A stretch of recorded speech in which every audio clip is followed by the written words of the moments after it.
You'll find it in Surah Tabarak, this one. So Allah subhanahu wa ta'ala will say, look around you.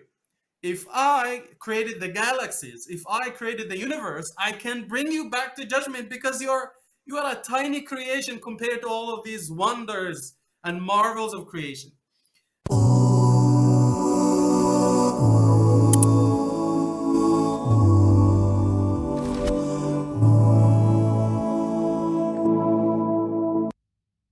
Bismillah ar-Rahman ar-Rahim, alhamdulillah, assalamu alaikum everyone. We are so excited that as we wrap up with Surah Al-Mulk in the last few episodes, we have Dr. Mustafa Khattab joining us, and he is the author of the translation Clear Quran that we have been using in the last few episodes.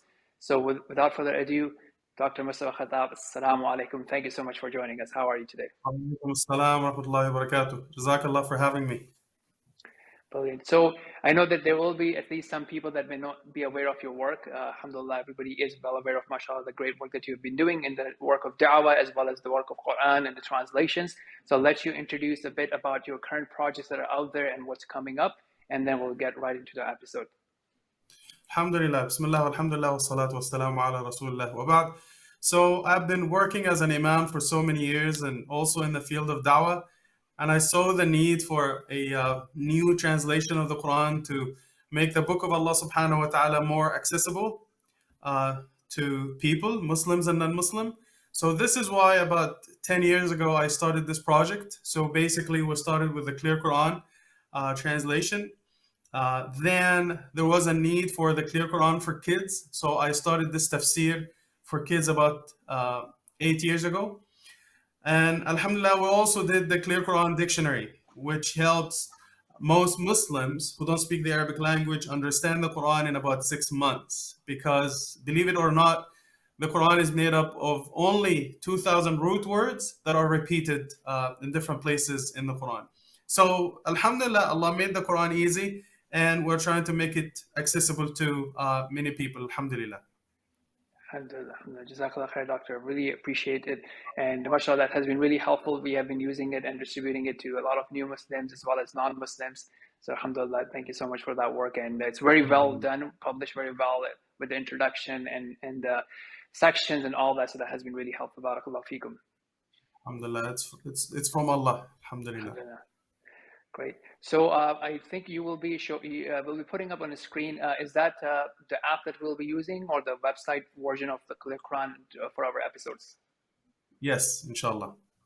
So tell us the audience, like, how can the audience access this, what we have on the screen right now? Yeah, if you go to our website, theclearquran.org, you will find the different versions. So this one is the Clear Quran for kids. So it's not only for kids, it's for students, new Muslims, and all beginners, basically. Okay. So theclearquran.org. Okay. Jazakumullah khairan. Tayyib, Doctor. So inshallah, let's begin. Let's recite the words, and then we'll read the translation, and then we can discuss the practical implementation on how we can apply this in our life, inshallah. Bismillah. Inshallah. So I'm going to do the first 3 ayat, 25 to 27, then we'll do some reflection on these ayat, inshallah. So let me do the Arabic. أعوذ بالله من الشيطان الرجيم. بسم الله الرحمن الرحيم. ويقولون متى هذا الوعد إن كنتم صادقين. قل إنما العلم عند الله. قل إنما العلم عند الله وإنما أنا نذير مبين. فلما رأوه زلفة سيئت وجوه الذين كفروا وقيل هذا الذي كنتم به تدعون.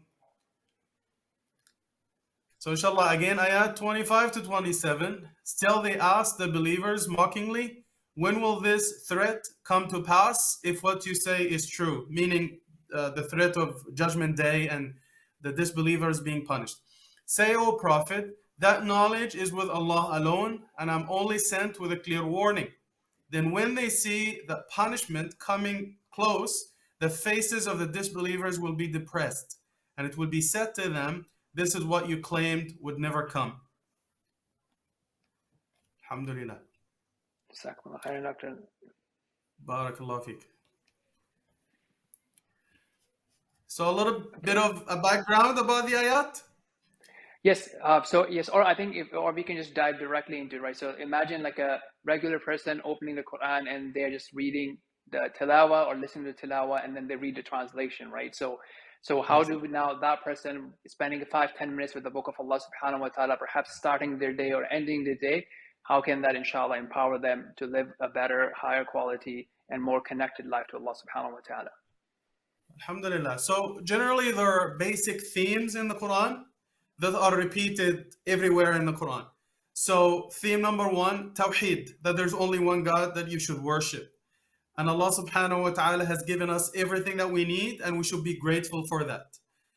Muhammad sallallahu alaihi wasallam is his prophet, the Quran is from Allah, and there is a day of judgment where everyone will be accountable for their deeds. So these are the main themes. Whatever you open, any given page, you will come across those themes, or at least one or two of them.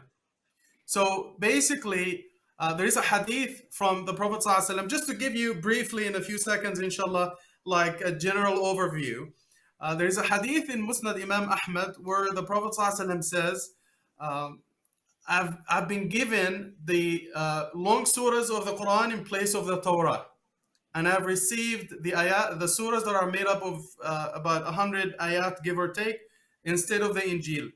And I have been given the Mathani, the shorter surahs, instead of the Zabur, وَفُضِّلْتُ بِالْمُفَصَّل. And I've been given the short surahs as a bonus, extra. So the ulama of tafsir say that the long ayat at the surahs at the beginning, from Baqarah to Tawbah, from surah 2 to surah 9, this is the tuwal, the long surahs that Rasulullah was given instead of the Torah. And there's something common in all of these surahs. They focus on rulings. Then the next category that the Prophet ﷺ spoke about, from Surah 10, Surah Yunus, to Surah 28. And they focus exclusively on stories of the past, the people who denied Allah, the people who denied Judgment Day, and their punishment. Then from Surah 29, Surah Ankabut, all the way to Surah Fath, 48.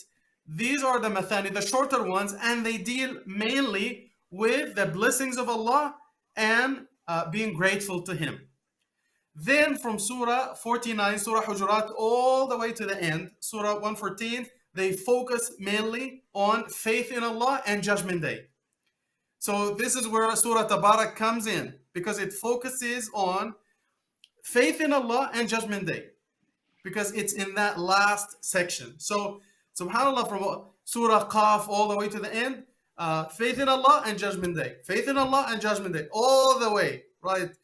So this surah Tabarak, all authority, it talks about Allah subhanahu wa ta'ala and Judgment Day. And when Allah subhanahu wa ta'ala talks about Judgment Day and why He is able to bring people back to life for judgment, He usually talks about two things.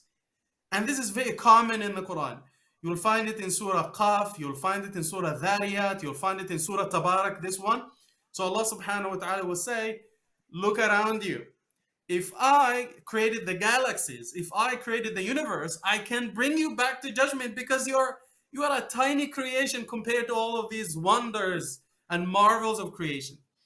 And number two, look at all the things that I've given you. I created you. I gave you food. I gave you water. I gave you heartbeats. I gave you blood running through your body. I gave you everything. Do you think I cannot bring you back to life for judgment? Right? If I created you from nothing, I can bring you back from something. And you will find this in this surah, Surah Tabarak. This is what it talks about. In Surah Qaf, it says the same thing. Surah Nun wal Qalam, the next one, says the same thing. So these are the common themes that are in this section of the Quran, and they are very clear in this surah. So if you look at this example, ayat 25 to 27, Allah subhanahu wa ta'ala is talking about Yawm al-Qiyamah, and how the pagans, the idol worshippers denied this day. Why? Because this is what they said, they only believed in the things they were able to see with their own eyes. It's a very atheistic approach to faith. And you can find in other places in the Quran where they make this argument: if people come back to life after they die, where are our parents and grandparents and ancestors? They died, they never came back. This is the argument they make. And Allah subhanahu wa ta'ala is telling them in many places in the Quran, okay, if you don't see it with your own eyes, just look around you. You are now in Toronto, Ustaz Zubair, and you look at the trees, they look dead. The leaves fall down, the ground is covered with snow. There's no life. And subhanAllah, in 2-3 months, it's springtime and the trees come back to life. And Allah makes this argument over and over again in the Quran, in Surah Hajj, in Surah Qaf, in these ayat that deal with the day of judgment and how the deniers reject a second life. So Allah subhanahu wa ta'ala says, no, I'm able to bring this day, but when you see it, when the day of judgment begins, and as soon as you come back to life, you will be in shock, you will be in denial, and you can't believe your eyes, and you will be in a horrible position. You will start crying and begging Allah for mercy, asking for second chances, but it will be too late. So Allah subhanahu wa ta'ala, as Ustaz Muhammad Arshad mentioned, by warning them that this punishment is coming your way, you will be in a horrible position. There are no second chances. The fact that he's giving them this warning and opening their eyes, this is something they should be grateful for. And again, this theme is common in the Quran, like Surah Rahman and Surah Waqi'ah and so on and so forth. MashaAllah. Jazakumullah khairan, Shaykh. Jazakallah khair. I appreciate that, how you collected the different themes for us and the different distribution of the surahs in Quran. Barakallah feekum. So some of the things that come to me, especially like based on my experience and talking to people in our own life, I think the notion of timing, right? This is something that we all have this hastiness for. When, right? And whatever that thing is, whether it be the judgment day, or you tell someone that, you know what, things are going to get better, there's Jannah, you'll have this ease, be patient, my brother, be patient, my sister, there's going to be ease after hardship. This whole notion of timing, and I wanted like yesterday, or the Amazon Prime sort of approach, or, you know, being at your fingertips, that's just something that causes a lot of anxieties and worries. But as Allah subhanahu wa ta'ala reminds us about trusting in the knowledge of Allah, in the timing of Allah subhanahu wa ta'ala, and being patient for whatever that is that we are chasing. And also from the angle of da'wah, you know, whether you being involved in da'wah to non-Muslims or to youth or to your friends, family members, children, and anyone, there's this sort of anxiety or worry that can kick in, because sometimes we take too much pressure on ourselves. However, as Allah subhanahu wa ta'ala says, right, in that you are a warner, a clear warner. So if we take that notion that, look, what's in my hand is making dua and giving the da'wah, calling people to Allah subhanahu wa ta'ala, and just sticking to that and being consistent in our efforts to the individual in our own private life and making dua, and hopefully that can lower the anxiety and the pressure that we may feel.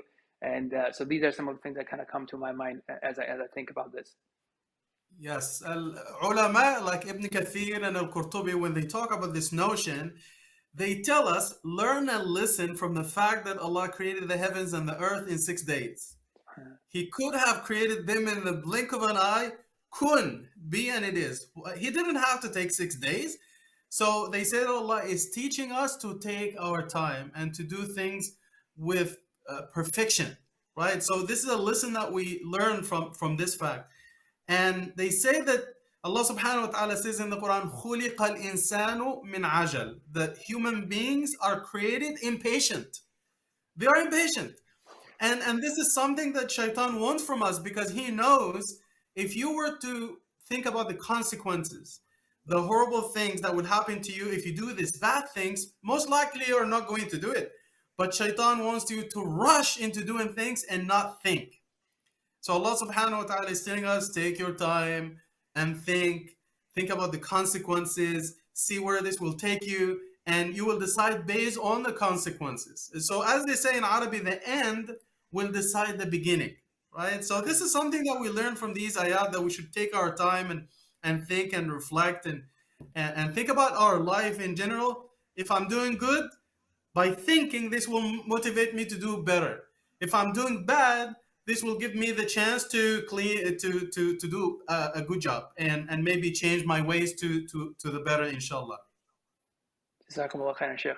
So I think this is a good point for us to wrap up this episode, and stay tuned. Sheikh will be with us for the next few episodes as well. So until next time, Assalamu alaikum wa rahmatullah.